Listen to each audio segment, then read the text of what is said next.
अच्छा जेकर मेहरारू इतना प्यार से बोली और मरद ऐसा पोलियो जैसा मुंह बना के बैठी तो अच्छा लगेला। हाँ थोड़ा सा रौनक होना चाहिए ना, थोड़ा सा मुस्कुराहट होना चाहिए। हाँ सही बात। हमारे श्रीवास्तव जी की तरफ से खास करके और आप लोग का भी। हाँ तना ऐसे होई तो कैसे होई, ऐसे लगा था जबरी मुस्किया था लोग। इधर तो मानिए चलिए हमारे सीनियर लोग बैठे हैं तो हम लोग आए अरुआ चोखा जैसा मुंह बनेले बड़ा। हंसल हो हमार ध्यान रौरे पे जाता, पूरा रउआ एकदम डबल बेड के पलंग बनी। देखिए हम लोग यहाँ पे सब लोग आए हैं, एक प्यारा सा माहौल हम लोगों ने बनाया है, एक हंसी मजाक का माहौल है, बुरा नहीं मानना है, नहीं ना मानिएगा।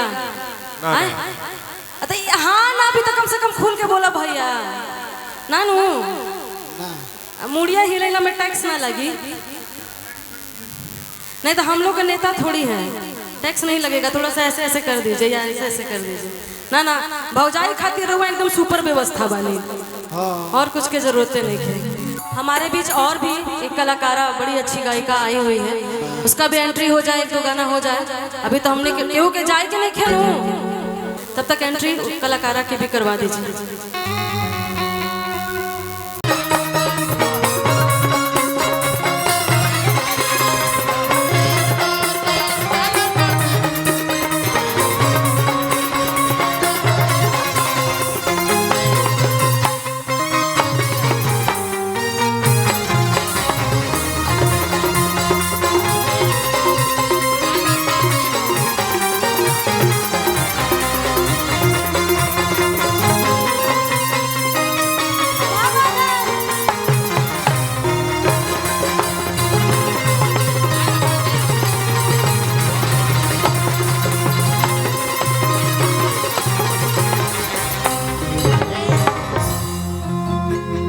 एक बार फिर से आप सबके स्वागत बा, बहुत बहुत धन्यवाद देता नहीं।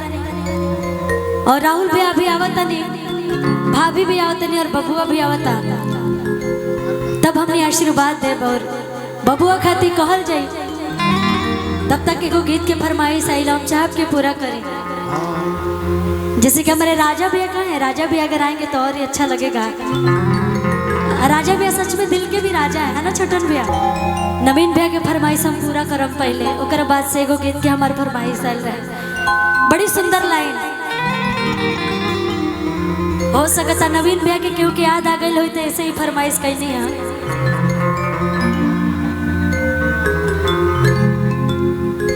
के कदम दो बके ओ कदा के रोक दे,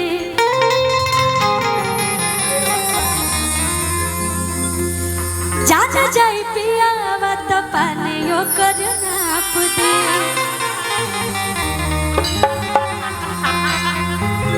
यही में गोलाइन याद है कि छाती चल ले उतार हरदम कचार ले पार, कि छाती चल ले उतार हरदम कचार असगरो चारा चाबा राना बाज राजा, असगरो चारा चाबा राना बाज राजा, चले ले उतार हर को चले ले पार, चले ले उतार हर को चले चले ले उतार हर को चले ले पार, असगरो चले ला चारा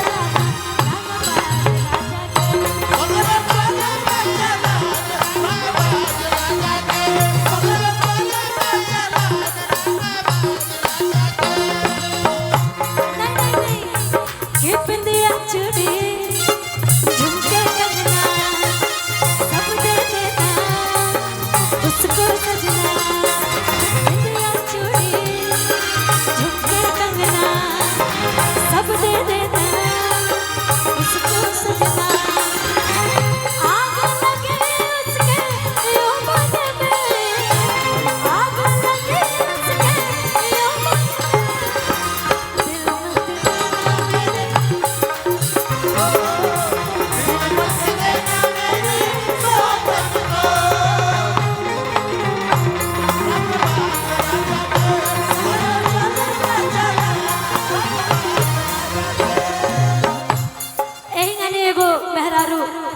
बड़ी अपना मर्द से परेशान हो गए बड़े।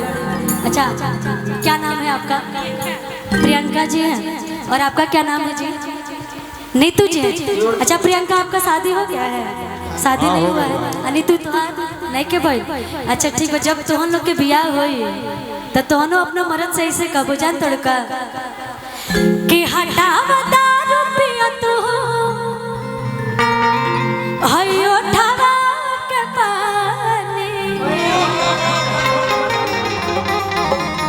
कि हटावा दारू पिया तू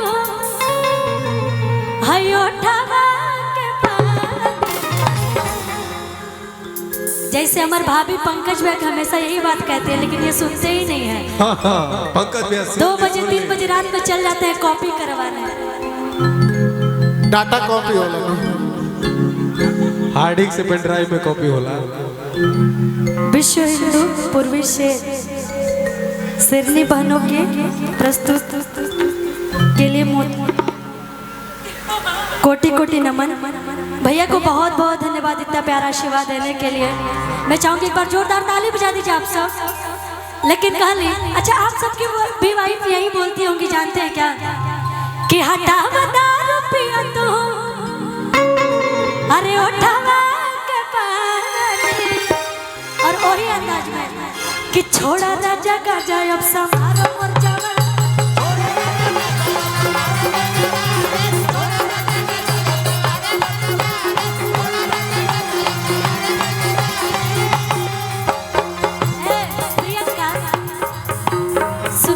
हमरा डांस करना है, लेकिन आज हमने के अपने परिवार में आइल बनी जा तनी बनी ठुमका लगाई हमू तो मजा आई। प्रियंका से कम का हटावा दारू पिया तू उठावा के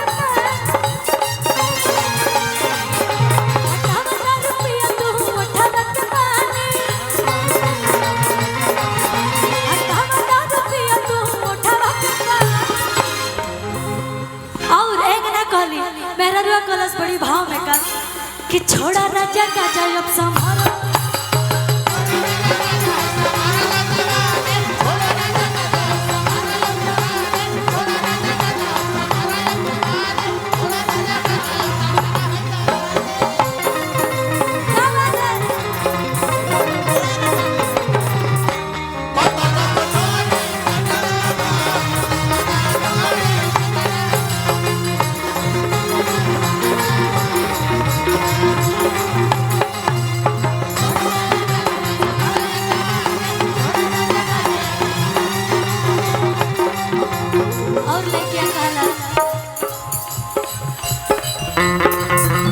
लइकिया कहलस कि कबले भाई भाई अपन रसम खाना दानी कबले भाई भाई अपन रसम खाना दानी कबले भाई भाई अपन रसम खाना दानी कि छोड़ा राजा का जाय संभालो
और राजा भैया भी आवत तनी मंच पे बड़ी जल्दी है।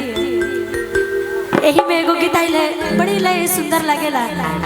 और हम जहाँ के इतना प्यार सब आप सब अपना घर पे बुलाइले बनिया नहीं अपना घर पे आइल बनी जा तो जौन जौन आप सबके फरमाइश बा हमने पूरा करके जाए का कि आज बड़ी खुशी के माहौल बा, बड़े उत्सव बाटे। कहल एगो गीत आइल है हमार कि नदिया के धार जैसे बहुत पसना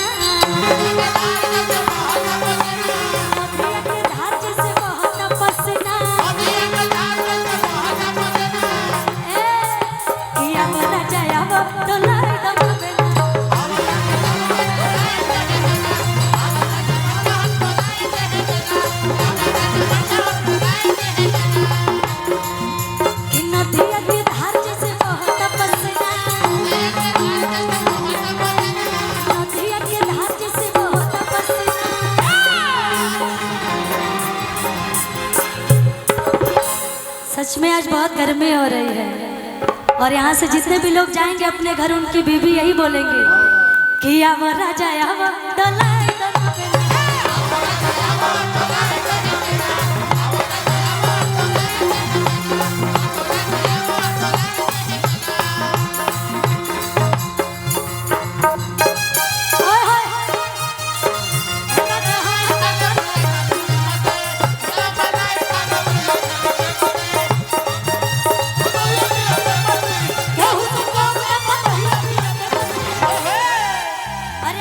जो हमारे चाचा जी मोछ वाले चाचा जी बैठल बने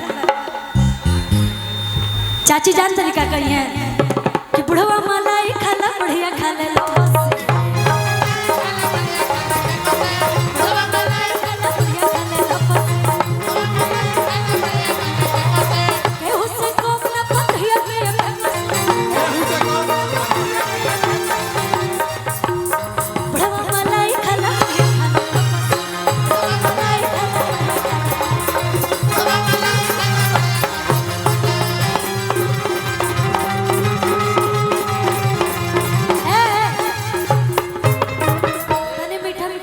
चले दी बड़ी सुंदर एगो लाइन याद आ गई और केहू के भी गीत हो के अगर वो गीत दिल के छू जाला ना तो भैया हम गावे जान तनी कौन कि छोड़े गवना हरी में हरी या भैला गुलाबी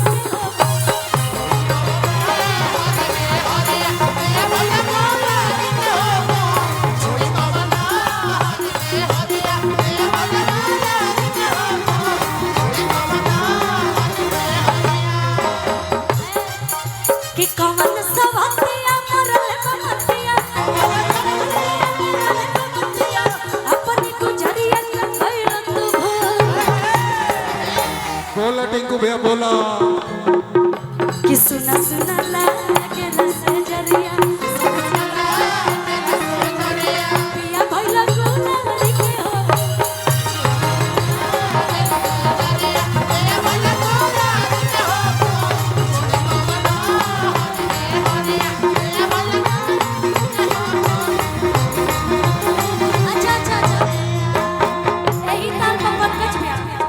एगो होम लाइन बनल बनी जान तरीका कहता देवर अपना भौजी से का कहता कि ये हो भौजी करो बुना रोपनिया त बोला ना सुधनिया खइबू बोला ना सुधनिया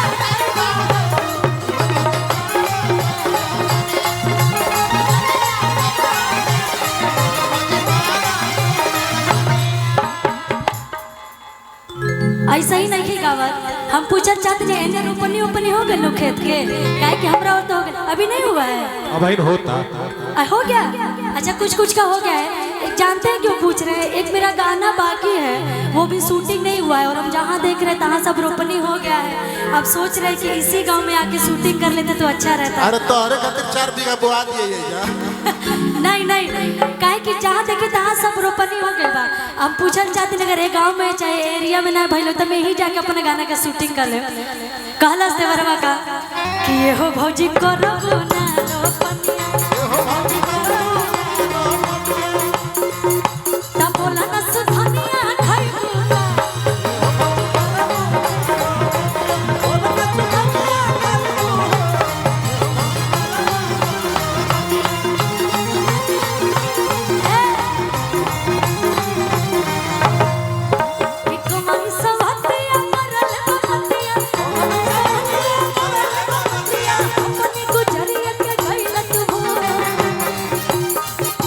सुना सुना लागे नजरिया सुना सुना लागे नजरिया पिया भइला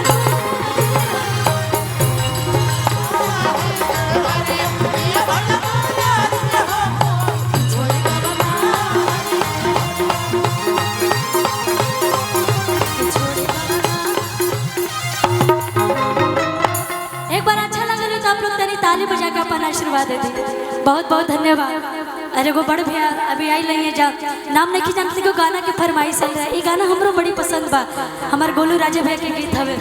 हम भैया ये गाना सभी गावेला काहे कि देखी